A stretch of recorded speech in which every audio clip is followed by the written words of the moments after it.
கங் கணபதியே நம. அனைவருக்கும் வணக்கம். கந்த புராணத்தின் இந்த பதிவை உங்களுடன் பகிர்ந்து கொள்வதில் மிக்க மகிழ்ச்சி அடைகிறேன்.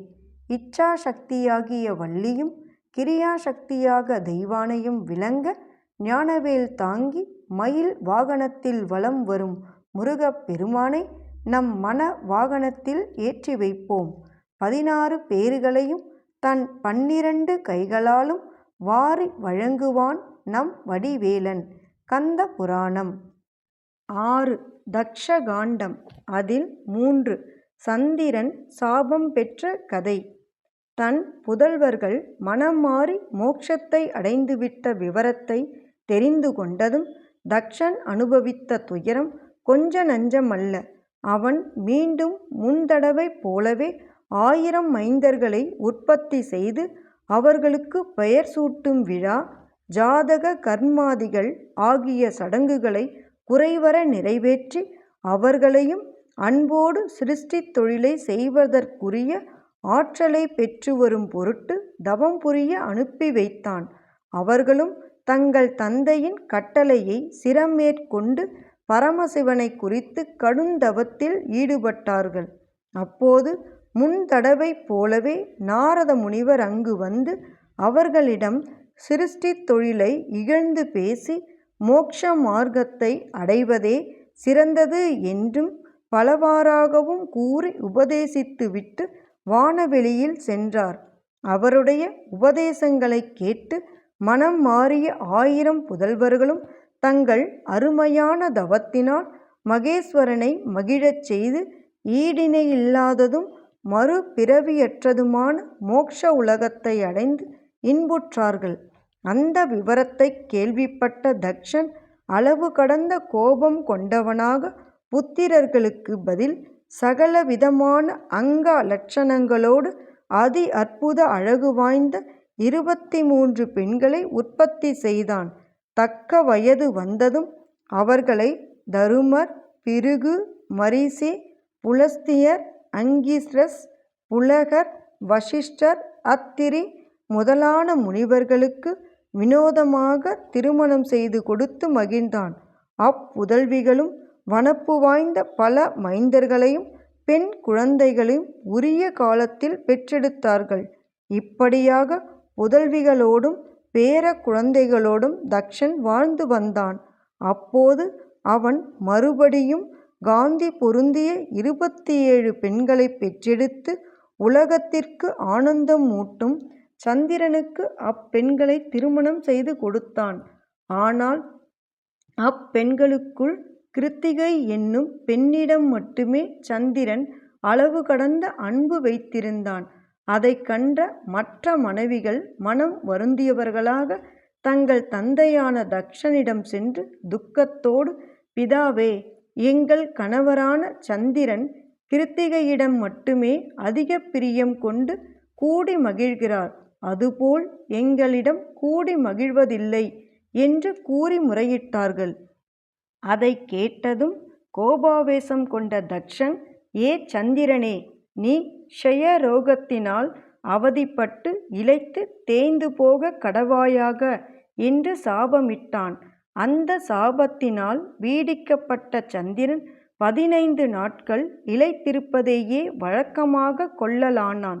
தேய்பிறையாக தேய்ந்து ஒரு கலையை மட்டும் மிச்சமாக கொண்டிருந்த சந்திரன் தன்னை காப்பாற்ற வேண்டுமென்று தேவேந்திரனிடம் தஞ்சம் புகுந்தான். அச்சமயம் இந்திரன் அவனை நோக்கி, சந்திரனே, நீ முன்பொரு சமயம் விக்கின விநாயகரின் சாபத்திற்கு ஆளாகி அவதிப்பட்டாய். பிறகு பிரம்மா, விஷ்ணு முதலான தேவர்களினால் நீ ஸ்ரீ கணேச பெருமானை மகிழ்ச்சியடைச் செய்து அவருடைய சாபத்திலிருந்து விடுதலையும் அடைந்தாய். அதன் பயனாக இப்போது கூட ஒவ்வொரு வருஷத்திலும் விநாயக சதுர்த்தி வரும் ஒரு தினத்தில் உன் முகத்தை பார்ப்பது பாவம் என்று கருதி யாருமே உன்னை பார்க்க துணிவதில்லை. இப்படிப்பட்ட தொலையாத தோஷத்திற்கு ஏற்கனவே ஆளாகியிருக்கும் நீ இப்போது இன்னொரு சாபத்திற்கும் உட்பட்டு விட்டாய். ஆகையால் நீ இப்போது உடனே புறப்பட்டு உலக நாயகரான பிரம்மதேவனிடம் செல். அவரிடம் உனக்கேற்பட்டிருக்கும் சாபத்தை பற்றி கூறி அவர் மூலமாக சாப விமோச்சனத்தையும் அடைய முயற்சி செய் என்று கூறி அனுப்பி வைத்தான். இந்திரனின் அறிவுரைப்படியே சந்திரன் விரைந்து சென்று பிரம்மதேவனை அடைந்து அவரை பக்தி பெருக்கோடு வணங்கி அன்போடு பல ஸ்தோத்திரங்கள் செய்து தனக்கேற்பட்டிருக்கும் சாபத்தை பற்றி எடுத்து கூறி அதற்கான விமோச்சனத்தையும் அவரிடம் கேட்டு வேண்டினான். அப்போது பிரம்மா அவனை நோக்கி, சந்திரனே, மிகவும் கொடும் மனம் வாய்ந்த அந்த தட்சன் எங்கள் வார்த்தைகளை சிறிதும் கேட்பதில்லை. என்னையும் கூட அவன் கோபித்துக் கொள்கிறான். ஆகையால் நீ சர்வேஸ்வரரான சிவபெருமானிடம் சென்று இதை பற்றி கூறி முறையிட்டுக் கொள். அவர் அருளால் உனக்கு சாப விமோச்சனம் கிடைப்பது திண்ணம். முன்பொரு சமயம் தேவர்களை பாதுகாக்கும் பொருட்டு அவர் ஆலகால விஷத்தையே உட்கொண்டு நஞ்சுண்ட பெருமானாக விளங்கினார். மகா குரூரரான யமனையும் வதைப்படுத்தி மார்க்கண்டேயரை காத்தாரல்லவா என்று கூறி அனுப்பினார்.